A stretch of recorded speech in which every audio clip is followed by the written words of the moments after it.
어쨌든 이번 선거에 여야 정치인들의 운명도 지금 달려 있습니다. 당장 당대표 연임을 노리는 정청래 대표, 또 회생이나 몰락이냐 갈림길에 선 장동혁 대표. 이번 선거 결과에 따라 좀 운명이 좌우된다고 볼 수 있습니다. 선거에 직접 등판한 후보들도 마찬가지죠. 오세훈 후보가 만약에 서울시장 5선에 성공하면 유력 차기 대권주자로 부상하지만 실패하면 입지가 쪼그라들겠죠.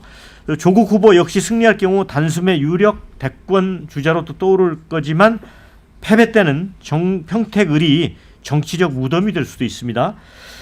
자, 그리고 한동훈 무소속 후보 역시 부산 북갑에서 승리하면 보수 재편의 중핵으로 부상할 가능성이 크지만 패배할 땐 보수 패배 책임론이 제기되기 때문에 그 타격이 또 만만치 않을 것 같습니다. 그 밖에 이제 김부겸, 정원호, 추미애 후보 등도 승리 시 본인들의 희망과는 무관하게 대권 잠룡으로 분류될 가능성이 있습니다. 이 사람들의 운명이 어떻게 될까요? 신조 대변인?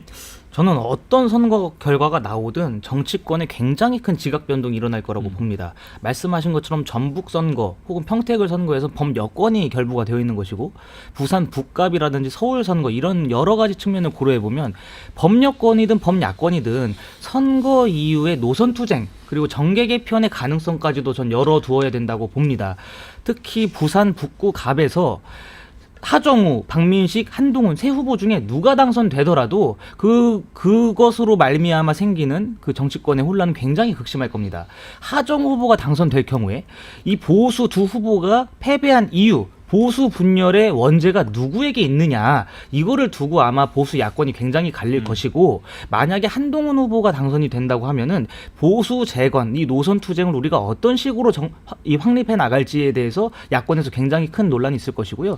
전북 선거에서 만약에 김관영 지사가 당선된다고 하면 정청래 책임론이 일어나면서 차기 전당대회 과정에서 명청 갈등이 더욱더 극심하게 분열상이 일어날 것이어서 이 선거 결과가 어떻게 나더라도 사실 지방선거가 문제가 아니라 지방선거 이유가 더 문제라고 전 봅니다.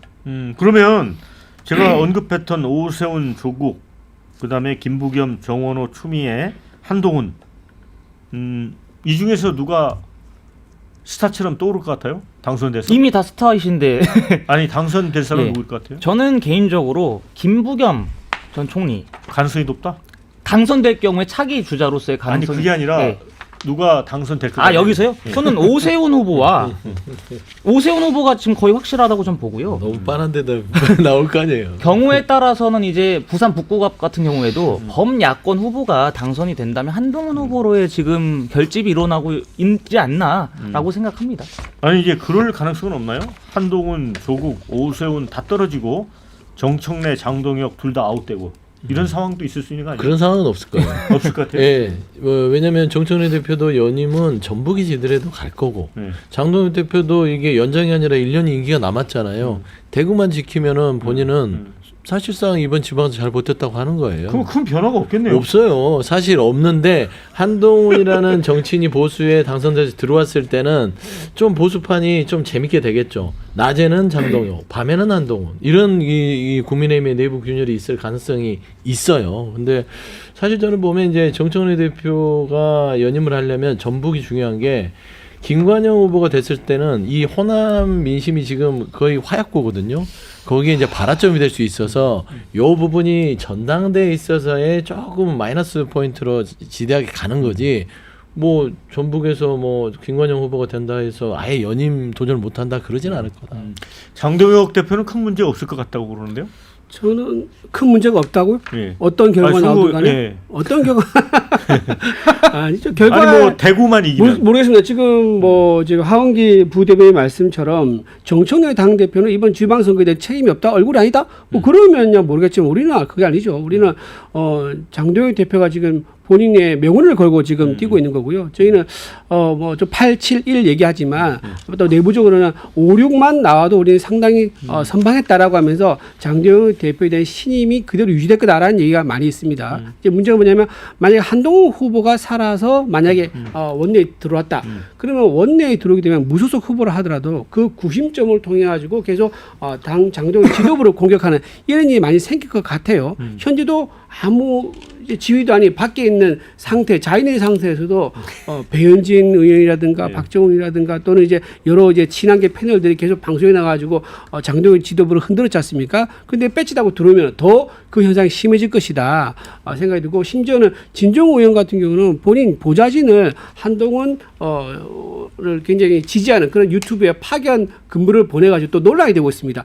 해당 행위를 한 거 아니냐라는 논란이 지금도 있는 상황인데, 당선되면 더 하겠죠.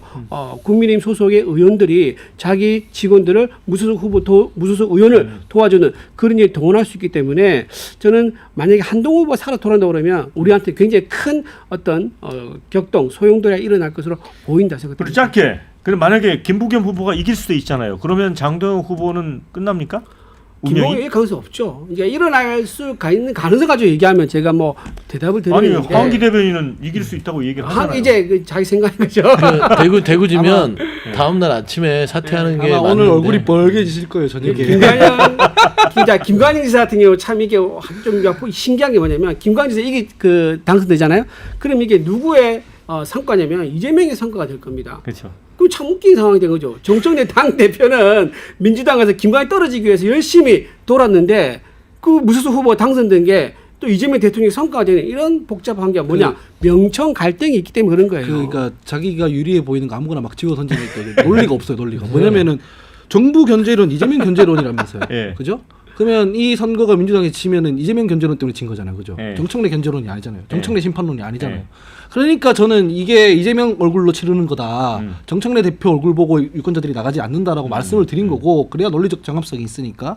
반면에 국민의힘 같은 경우에는 장동혁 대표가 대구에서 이기면 그걸 레버리지로 봐라, 나 선방한 거다, 보수에서 나 인정해 준 거다, 이렇게 되기 때문에 추경호에 투표하는 게 아니라 장동혁에 투표하는 결과로 이어진다고 아까 논평을 드린 겁니다. 그리고 그 정청래 대표 연임 문제에 대해서 말씀을 드리자면, 언제부터 당대표 연임이 그렇게 뉴노멀이었다고, 예. 이거 지방선거 결과를 가지고 연임을 논하는 게 이상한 일이에요. 그건 음. 대통령 될 사람이었으니까 연임이 가능했던 거지, 전당대회는 전당대회 이슈와 비전으로 다시 한번 평가를 받는 겁니다. 혹시 반론 있으세요? 근데 지금 송영길 후보까지 나서가지고 김건영 지사를 응원하고 있는 상황인데, 그게 왜 그렇겠습니까? 송영길은 민주당 후보거든요. 근데 무소속 의원을 지원한다? 그 친명계와 친청계의 눈에 튀는 불꽃 튀는 싸움이 있기 때문에 그런 장동혁 거다. 임기원장 화이팅! 이렇게 저는 덕담 드리고 끝내겠습니다. 정청래 힘내시라. 뭐 오늘 진짜 선거 결과가 정말 궁금해요. 어느 때 선거보다. 투표 안 하신 분들, 저도 이제 오후에 투표하러 갈 겁니다만은 투표 꼭 하십시오.